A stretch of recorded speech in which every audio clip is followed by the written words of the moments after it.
सौरभ द्विवेदी ने लल्लन टॉप क्यों छोड़ा, ये विषय खत्म होने का नाम ही नहीं ले रहा है।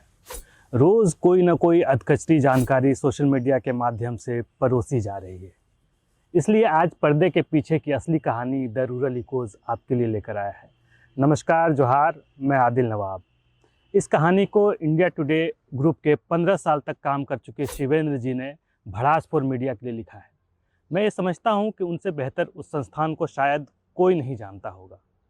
शिवेंद्र जी लिखते हैं, साल 2016 के आसपास की बात है, जब न्यूज़ रूम के एक गुमनाम कोने में शीशों पर चार्ट पेपर चिपकाकर लल्लन टॉप की नींव रखी जा रही थी।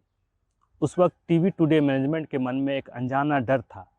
वे आशंकित थे कि यदि यह देसी प्रयोग विफल रहा तो कहीं आज तक जैसे प्रतिष्ठित ब्रांड की साख पर आंच ना आ जाए। सौरभ द्विवेदी को इसी एकांत कमरे में जिम्मेदारी सौंपी गई। उन्होंने अपनी मेहनत और अनूठी शैली और किस्सा गोई से इस प्रयोग को न केवल सफल बनाया बल्कि इसे एक जन आंदोलन में बदल दिया।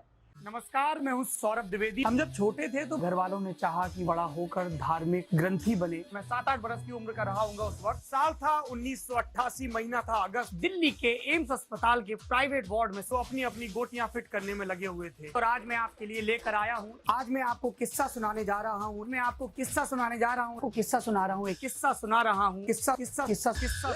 लेकिन विडंबना देखिए, जिस सफलता ने उन्हें पहचान दी वही आगे चलकर उनके अहंकार की खाद बन गई।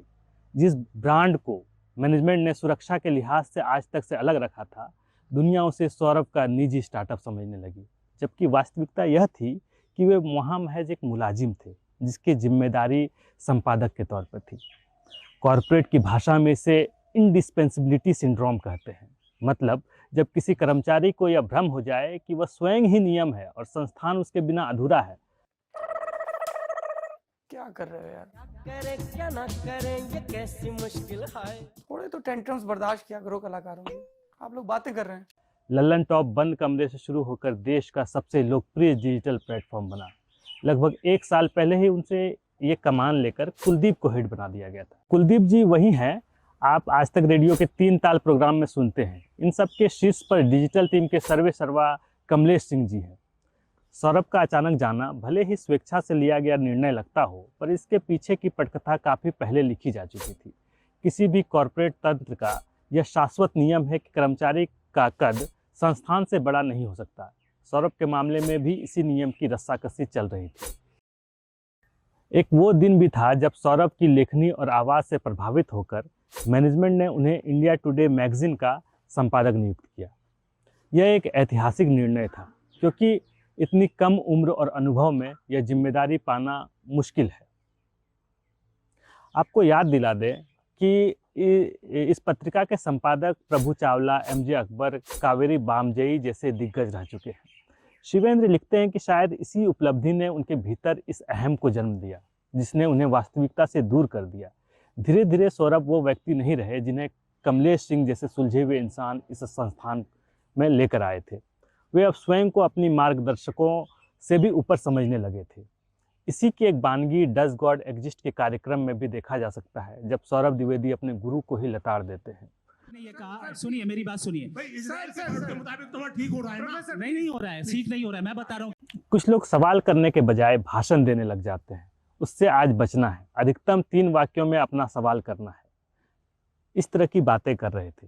मीडिया विश्लेषक विनीत कुमार लिखते हैं कि प्रोफेसर पुरुषोत्तम अग्रवाल जैसे ही फैलने की कोशिश करते हैं, द्विवेदी अपने इस उस्ताद और जेएनयू से अग्गा पिछा संबंध किनारे रखकर एकदम पेशेवर अंदाज में उतर आते हैं।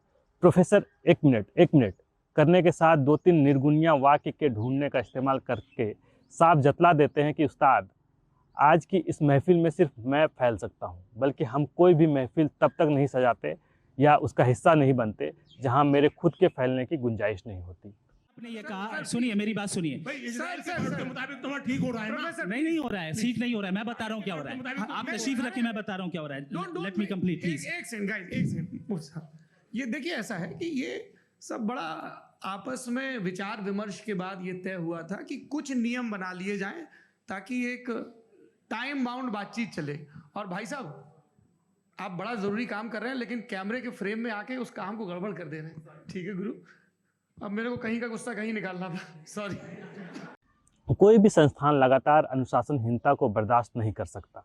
लोकप्रियता की चकाचौंध में सौरभ ने कंपनी के नियमों को दरकिनार करना शुरू कर दिया था।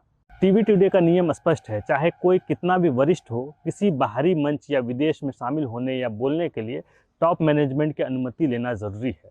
टीवी टुडे में श्वेता सिंह, शम्स ताहिर खान, अंजना ओम कश्यप और विक्रांत गुप्ता जैसे तमाम स्थापित संपादकों ने कभी भी मर्यादा नहीं तोड़ी, किंतु सौरभ ने इसे चुनौती दी। मेरा नाम सौरभ है, ये शहर न्यूयॉर्क का सेंट्रल पार्क है। वे बिना अनुमति अमेरिका और अन्य देशों की यात्राएं करने लगे और कार्यक्रमों में हिस्सा लेने लगे।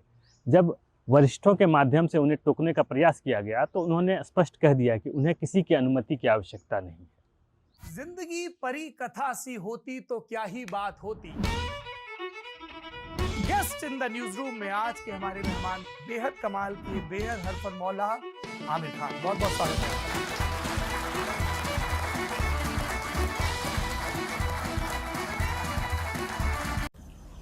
जब आमिर खान अपनी टीम के साथ टीवी टुडे के दफ्तर आए और लल्लन टॉप को 3 घंटे का विशेष इंटरव्यू दिया तो वहां फिर से व्यवस्था की नाफरमानी हुई।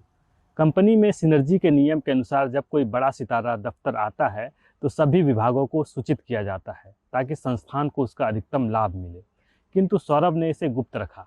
जब मैनेजमेंट ने जवाब मांगा तो फिर वही रुख, मैं किसी का जवाबदेह नहीं हूँ। और ये सब उन लोगों को कहा जा रहा था जो पत्रकारिता में उनसे कहीं अधिक वरिष्ठ और अनुभवी थे।